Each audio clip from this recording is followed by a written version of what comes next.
Welcome to DNS news channel. ఈరోజు ముఖ్యంగా గత బీఆర్ఎస్ ప్రభుత్వంలో ఏం జరిగింది, చేర్యాల మున్సిపాలిటీ పరిధిలో ఏ వెంచర్ చేసినా, చేర్యాల మున్సిపాలిటీ పరిధిలో ఏ వెంచర్ చేసినా, ఓ కామన్ మ్యాన్ ఒక పేదవారు ఏ బిల్డింగ్ కట్టినా వాళ్ళని బెదిరించి వసూలు చేసేటువంటి ఆ వ్యక్తులు ఎవరు?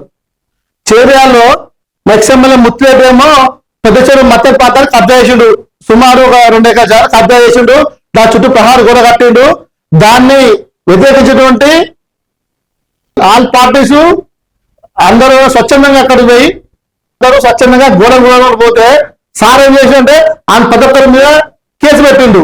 వీళ్ళు ఏం చేశారంటే CPM, CPI, Congress party, BJP వాళ్ళు జేఏసీ పెట్టిండు. ఒక జేఏసీ ఏం చేస్తారు, ముత్తేటి గారు మీరు చేస్తారు తప్పు, చెరువు మన మత్తడి ప్రాంతం ఎట్లా కట్ చేస్తారు మీరు? ఆ నీళ్ళు ఎటుపోతాయి? గవర్నమెంట్ ల్యాండ్, ఆ నీళ్ళు ఎటుపోతాయి?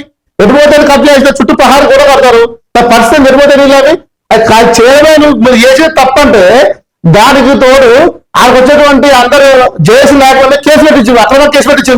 ఇవాళ ఏమైంది, ఈరోజు మీ పదవి పోయింది, జనాభా కాన్స్టిట్యూన్సీ మీరు వేరు. అంటే నేను చెప్తున్నా అంటే పదవి అనేది ఎవరికి శాస్త్రం కాదు.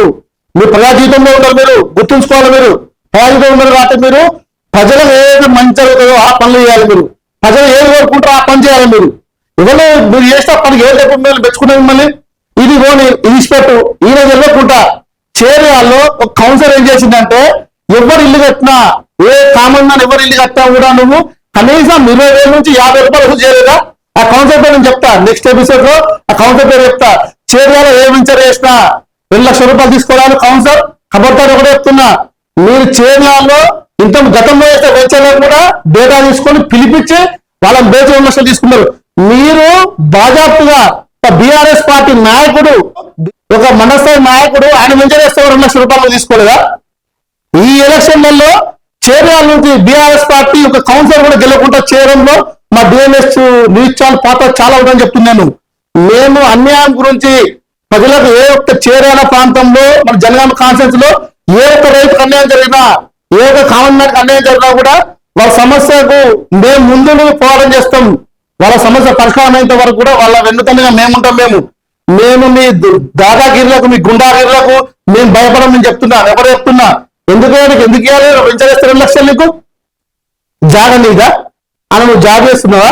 అని బుర్ర పని చేసినావా? ఏం పని చేసి 2 లక్షలు నీకు సిగ్గుశరం లేదు? కొంచెం మంది నీకు అధికారం అడ్డు పెట్టుకుని 2 లక్షలు నీకు సిగ్గుశరం లేదా? నీకు ఏమన్నా ఏం తప్ప నువ్వు పేదలని ఉసుత అయిపోతారు.